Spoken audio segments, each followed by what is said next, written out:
beautiful Camping World RVs. Thank you so much to Tina and her son.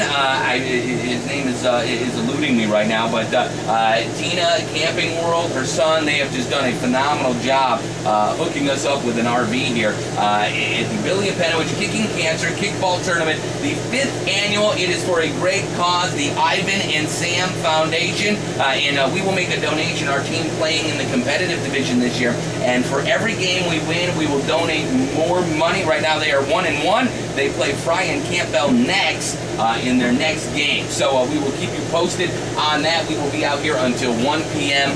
This afternoon or so. And joining us, it's an honor and a pleasure. We had him on actually last year when we were here, and we can never get enough of him. It is Survivor Frank Garrison. Frank, good morning. How are you? Good morning, guys. Great to be back. And now, Frank, you were on Survivor, of course, Survivor Africa. Now, what brings you? I know you're kind of in the local area. I know you are a New Yorker now, but what is your connection with the Ivan and Sam and the Apenowiches that brings you to the kickball tournament? Just something that you think is a great cause and want to be part of? Absolutely. The Apenowich family has been fantastic.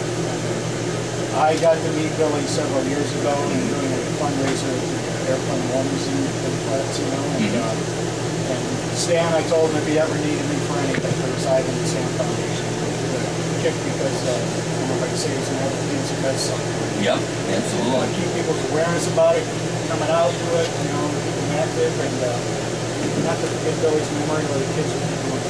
No doubt about that. Let's talk about real quickly that, I mean, cancer does seem to affect just about anybody. It would be difficult to find anybody in a room anymore that hasn't either had to deal with cancer or doesn't have a relative or a friend that is had to deal with that. And this is something pretty cool. I mean, there's always great fundraisers, Relay for Life, and there's so many different great events. But I think they've really kind of come up with a kind of a neat angle here with this kickball tournament. And people, you know, they do seem to have fun. And on a hot day like this, to see the community come together and all the tents and Camping World getting involved and bringing RVs here for the radio station, it's pretty neat to see communities come together and be part of such a thing. Yep, absolutely. Well, I'm here every year on it. I appreciate you guys being here to support. Absolutely. Now, you were in Survivor Africa. Now, they're actually going back to Africa this season. Eventually, you run out of places in the world to go. And Survivor Antarctica. That's right. They have it. I like that. Survivor Antarctica. You were in Survivor Africa. We're all complaining. We're sweating here. We don't want to move. It's muggy. Is this a little touch of Africa? It's like I was telling you earlier. If I could go to the concession stand, stop all the water supplies, raise it to about 120-degree heat, we'll build a fire in the center. I see a little stream over there. We'll gather some water, boil it, and everyone just sip warm water, and then we'll get just about what it's like. And I think one of the things you don't realize, and I'm trying to remember back to your season specifically, but water is obviously probably the key thing to get the fire, to be able to boil the water on the show Survivor on CBS. But the food issue, I mean, was there a lot of things you could pick off from Mother Nature, or did you actually have to do a lot of hunting to be able to eat, or did you find yourself eating grass over there? Well, that's it. We just had corn maize. That was the main staple, and there were a few berries, but you're dealing with a dry, arid desert condition. There isn't anything. As far as honey, I brought my whitetail antlers prepared to kill a warthog, anything I could get, a snake even.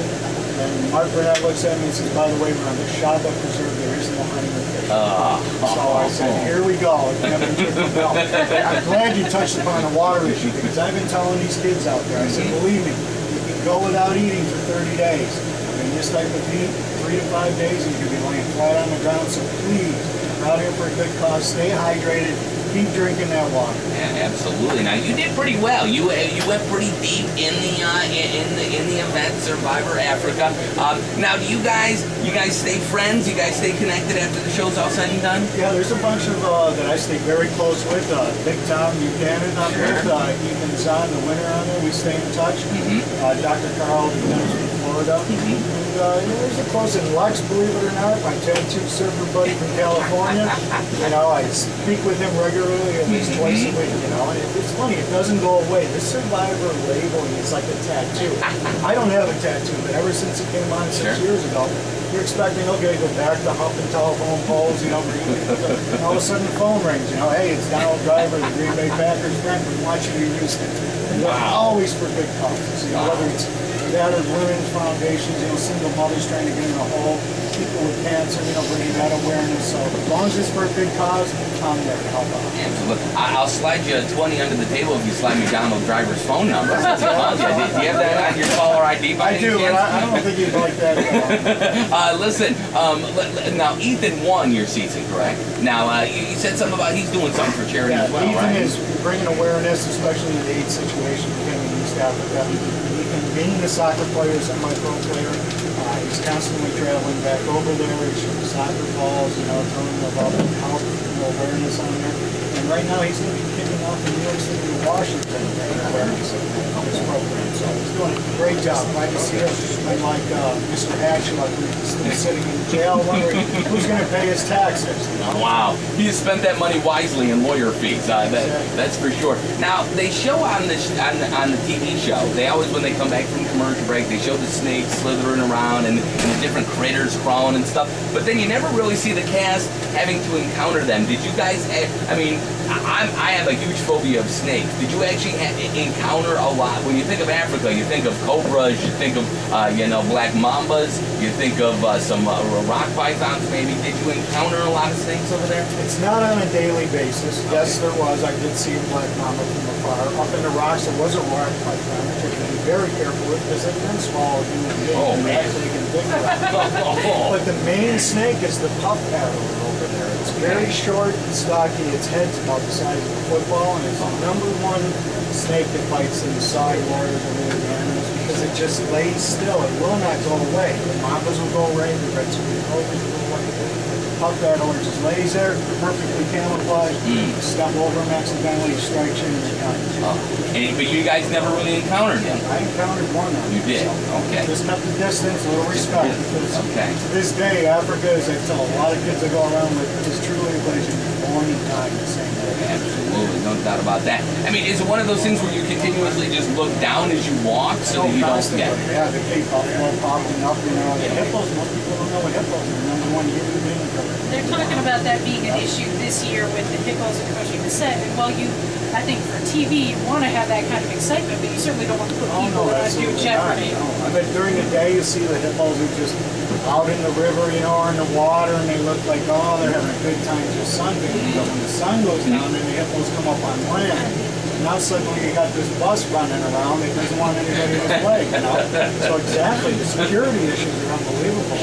I remember in Africa getting voted off at the actual camp. Producers, assistants, cameramen, everything. They had an electrical fence around it. Wow. That's how serious it was. So when they told you, build that fire, put that thorn bush around you, because the lions and hyenas are coming in, and you're on the menu. Nobody told them, hey, don't touch those people. They're little reality contestants. That's right. What about the camera crews? We're seeing through the lens, so we don't see the camera crews. It looks like a reality TV show where, cameras are just dangling from trees, and it's like you guys are out there by yourselves, but there are cameramen, there are camera crews.